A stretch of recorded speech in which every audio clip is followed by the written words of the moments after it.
Stop experimenting on autistic children, the system is making them sicker. Autistic children are not difficult children. They are children with special needs for safety, continuity, and adaptation. Yet today they are treated as problems to be managed, subdued, and relocated, often with devastating consequences. The combination of placements, environmental changes, and heavy psychotropic medication risks making already vulnerable children even more ill. Research and clinical experience clearly show that children with autism are especially sensitive to stress, separation, and changes in their environment. When these children are torn away from their parents, placed in new settings, and forced to adapt repeatedly, they are exposed to long-term trauma. It is therefore not surprising that many placed autistic children develop externalizing behaviors, self-harm, severe anxiety, and in the worst cases, suicidal thoughts. Despite this, social services continue to intervene in autistic children's lives in ways that often worsen their condition.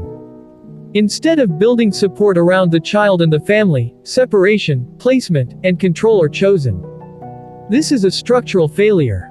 Medication is a substitute for support. In parallel, we see an alarming development in child and adolescent psychiatry. Psychotropic drugs are increasingly used to suppress symptoms that are fundamentally triggered by stress and trauma. Sedatives and antipsychotic medications may be justified in certain acute situations, but they are never risk-free, especially not for children whose brains are still developing.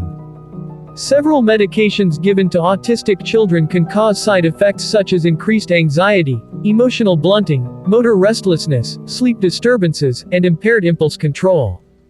What initially appears to be an improvement can, over time, become a deterioration.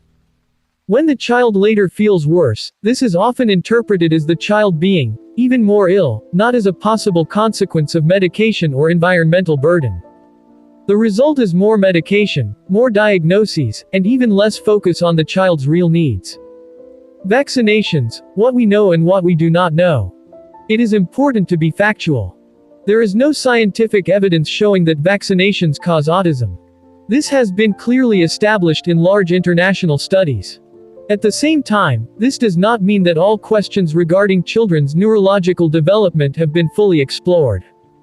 The reasonable position is therefore not to single out vaccinations as a cause, but to demand transparency, continued research, and the application of the precautionary principle, especially regarding the combination of early medical interventions, psychotropic drugs, and prolonged stress in already vulnerable children.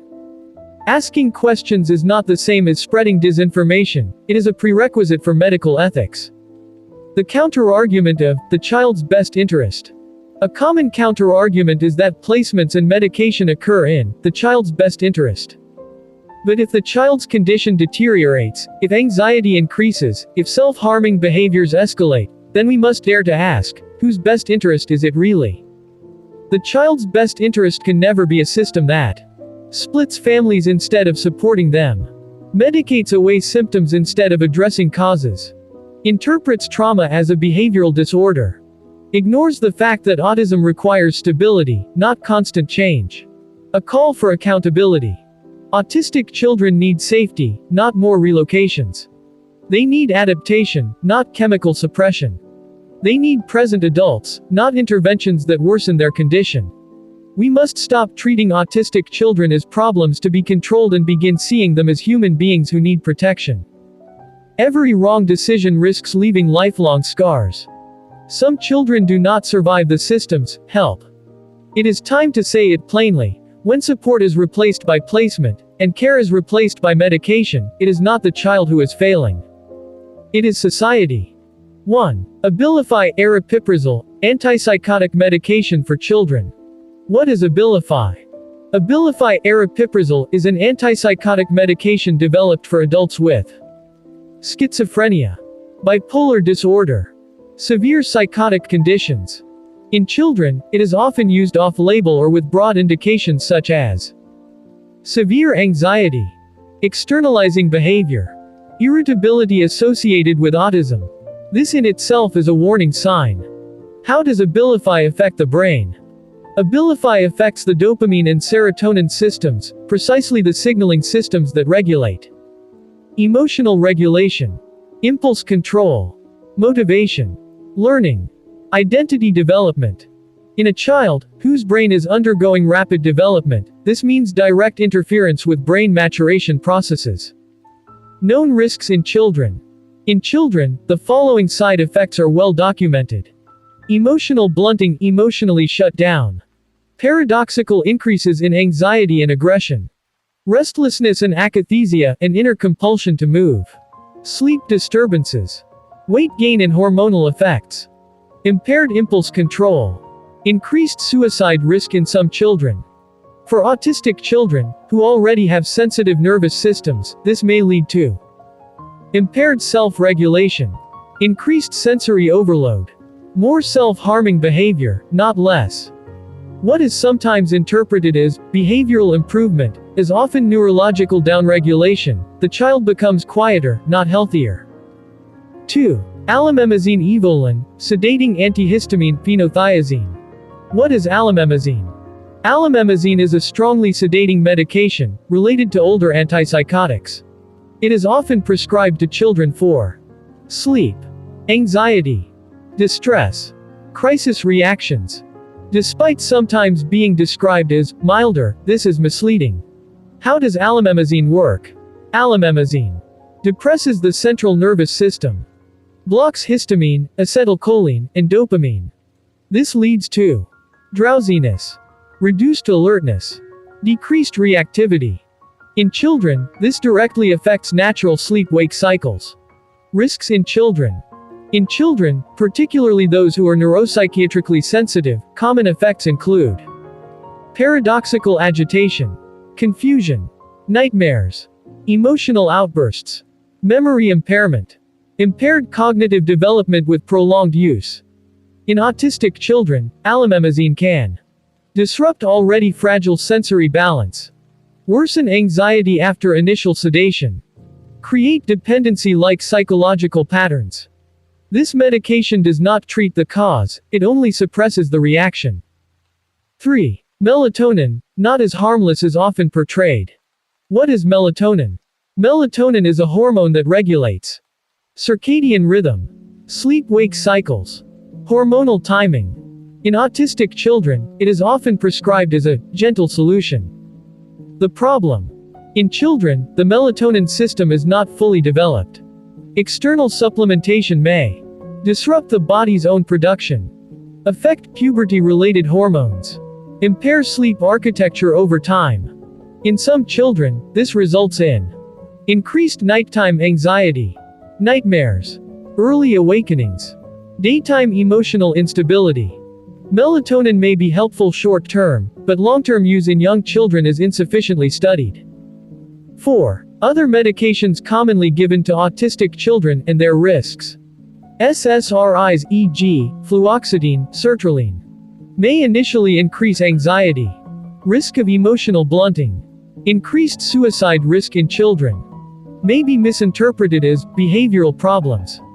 Benzodiazepines, e.g., oxazepam, diazepam, very high risk of dependency, impair impulse control, may worsen aggression in children, affect memory and learning, mood stabilizers, affect brain plasticity, sometimes used without clear evidence in children.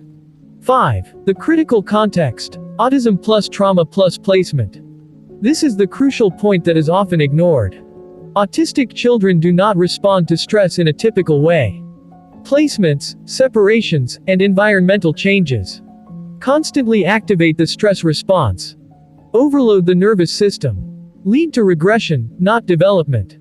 When this is then treated with psychotropic drugs, symptoms are temporarily suppressed, but the brain's natural regulation deteriorates. This is why many placed autistic children become more aggressive over time, develop self-harming behaviors, lose skills they previously had. In the worst cases, develop suicidal behavior. It is not autism itself that worsens, it is the combination of environment, trauma, and chemical exposure. Core summary, very important. These medications are not neutral in children. Autistic children's brains are especially sensitive. Calm is not the same as well-being. Medication is often used as a substitute for support. Long-term consequences are systematically ignored. When calm replaces care, on the risks of psychotropic drugs for autistic children. Autism is not a disease to be suppressed. It is a neurodevelopmental condition that requires understanding, adaptation, and stability. Yet today we see a troubling trend in which increasingly younger autistic children are treated with psychotropic drugs, often as a substitute for effective support interventions. Medications such as aripiprazole, Abilify, alamamazine, and melatonin are prescribed to children as young as 5 years old, despite their brains being in a critical stage of development and despite insufficient knowledge about long-term effects. Antipsychotics for children without psychosis. Aripiprazole is an antipsychotic medication developed for adults with severe psychiatric disorders such as schizophrenia and bipolar disorder. When given to children, often under broad indications like severe anxiety, externalizing behavior, or irritability in autism, it involves direct pharmacological manipulation of dopamine and serotonin systems. These systems are central to emotional regulation, motivation, learning, and identity development. In children, these systems are not fully developed. Chemically modulating them therefore risks altering brain maturation in unpredictable and irreversible ways. Clinically observed side effects include emotional blunting, akathisia, paradoxical agitation, sleep disturbances, and in some cases increased suicide risk.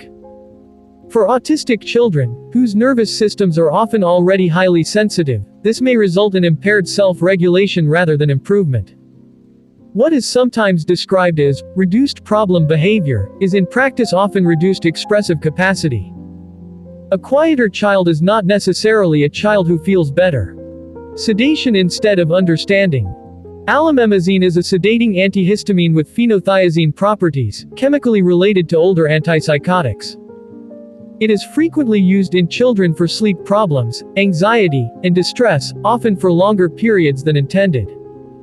The medication depresses the central nervous system by blocking multiple neurotransmitters simultaneously, which in children can lead to confusion, memory impairment, paradoxical anxiety, and cognitive decline.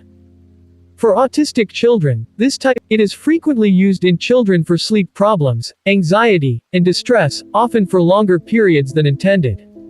The medication depresses the central nervous system by blocking multiple neurotransmitters simultaneously, which in children can lead to confusion, memory impairment, paradoxical anxiety, and cognitive decline.